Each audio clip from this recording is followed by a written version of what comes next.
Hi, I'm actor Ian Champion, and welcome to The History of Horror Cinema, a personal podcast journey through the good, bad, and ugly of the history of horror movies, based on my blog, The History of Horror Cinema. Murders in the Rue Morgue, 1932. By 1932, Universal Studios were on the lookout for more suitable fuel to feed the hungry new engine of cinema horror they had unleashed on the world with such stunning success. Having mined a little of the English Gothic from Shelley and Stoker, it was only a matter of time before they would discover the rich vein in homegrown writers of the macabre and fantastical. In 1841, Graham's Magazine of Philadelphia published the first fictional detective tale in modern literature. Even more impressive was its author, Edgar Allan Poe, who had only just taken over the editorship and released the tale amongst his highly regarded literary criticisms, years before his poem The Raven made him famous as both gamekeeper and poacher. The Murders in the Rue Morgue and its central character, the amateur sleuth C. Auguste Dupin, is an enjoyable, clear precursor to the British Sherlock Holmes stories some decades later, in its narrative style, main characters, and format. Poe's story is set in the Paris of that period, recounted by an unnamed everyman, possibly a wealthier, idealized Poe himself, who is blessed to develop a close relationship with Dupin, a man of almost superhuman powers of observation and deductive reasoning. Like Conan Doyle's Dr. Watson, our narrator is immensely impressed by his friend's skills and indulgent of his reclusive habits. Indeed, both men habitually hide themselves from the world to indulge in the life of the mind.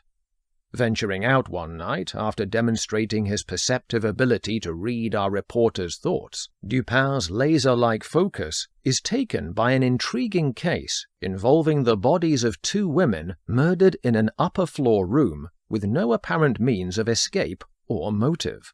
The younger woman had been strangled and charmingly stuffed legs first up her chimney, whilst her mother had been brutally throat-slit almost to decapitation.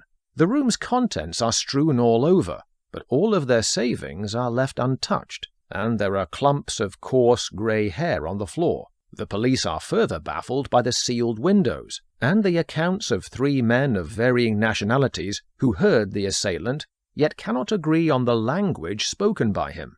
Dupin channels his peculiar talent for what Poe called ratiocination, the reasoned focusing of thought, upon the evidence, allowing nothing to distract him, including the by-the-book narrow-mindedness of police methodology. He warns his friend, "I wish you therefore to discard from your thoughts the blundering idea of motive."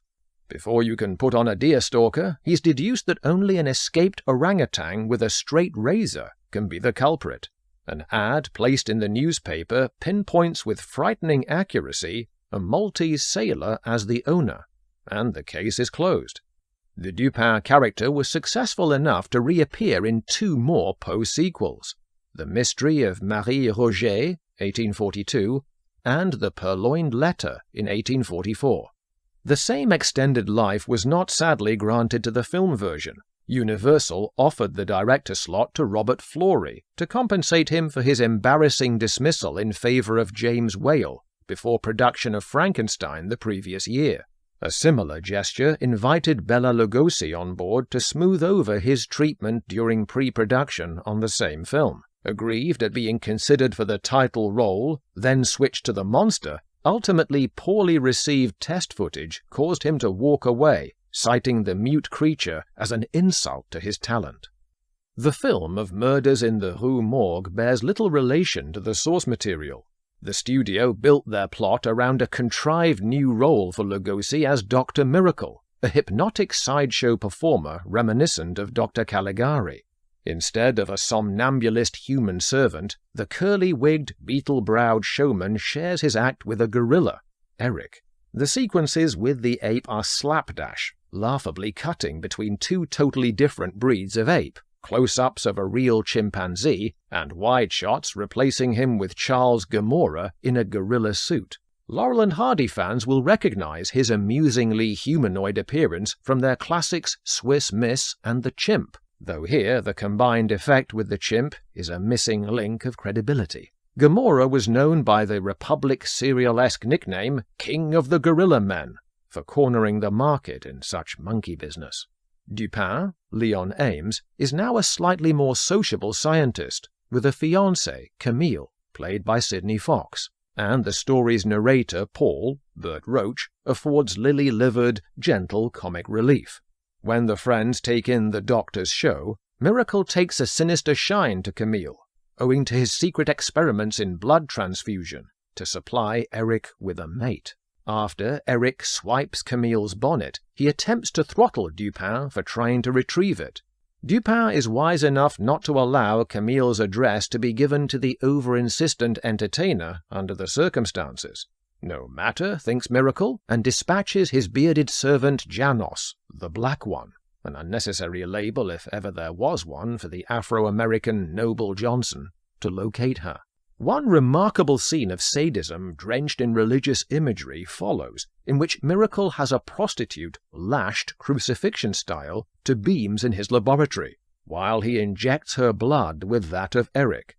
Karl Freund beautifully shadows the opening tableau of them, and an atmosphere of suitable dread hangs in the air till Lugosi snaps, backing away from his microscope, and furiously cursing the poor girl for betraying him with her unworthy corpuscles. "Your blood is rotten, black as your sins. You cheated me. Your beauty was a lie." Such insane passion arouses brief interest for the viewer in the midst of the humdrum plotting so far, and his sudden conversion to regretful bowed prayer before her crucified body is a moment of sublime, Christ-like framing. If only this kind of memorable care could have been injected into the bloodstream of the whole film. The prostitute's body is then pulled out of the river, referenced in The Mystery of Marie Roget, a discarded reject from Miracle's evil bride hunting. Dupin's scientific curiosity is aroused. He bribes the morgue keeper to draw blood for his analysis, which confirms the presence of foreign entities, linking her to other unsolved murders. Miracle tries to doorstep Camille in her apartment, but when she refuses his heavy persistence, he activates his primate pal to climb up to snatch her. Both mother and daughter vanish. The locked room murder puzzle element of the novel is kept somewhat intact, yet weakened considerably by the fact that we already know who done it, making the three-ear witnesses' confused testimony now a redundant clue. Also, the body found forcefully rammed up the flue is now the mother, not the daughter. To keep Miracle still integral to the plot, the police and Dupin race to his lair, where Eric dispatches his master by strangulation and makes off with the live Camille across the rooftops a year before King Kong would scale the dizzier heights of New York. Henchman Janos is blown away by the police as he runs interference, and Dupin heroically shoots Eric to save his fiancée. Murders in the Rue Morgue may only bear trace elements of Poe, but it bore the imprints of other talents. Celebrated cinematographer Karl Freund was allowed freer rein to develop his stylish use of shadows and compositions from Metropolis, and Todd Browning's relinquishing of control to him for the look of Dracula. The script, adapted by Robert Florey hurriedly in a week, and written by Tom Reed and Dale Van Every, contained additional dialogue by a young John Huston. Where it does have archive value is as one of the earliest translations of Poe to the screen, many years before Roger Corman vividly embraced his wider work. More importantly, there was that continuing fascination with the world of the freak show performer. A morbid obsession with the dark side of show business was still a strong influence on American cinema, even a decade on since the expressionist classic The Cabinet of Dr. Caligari crossed the Atlantic. 4 years earlier, imported genre star of the film Conrad Veidt came to give Universal the poignancy of the carnival freak in The Man Who Laughs. MGM jumped on the bandwagon and invited the Rubes to gather round Rex Ingram's The Magician, and their controversial Freaks, Todd Browning's third circus skullduggery picture, was released at the same time as Murders in the Rue Morgue. The mesmeric bravura entertainer was still not to be trusted.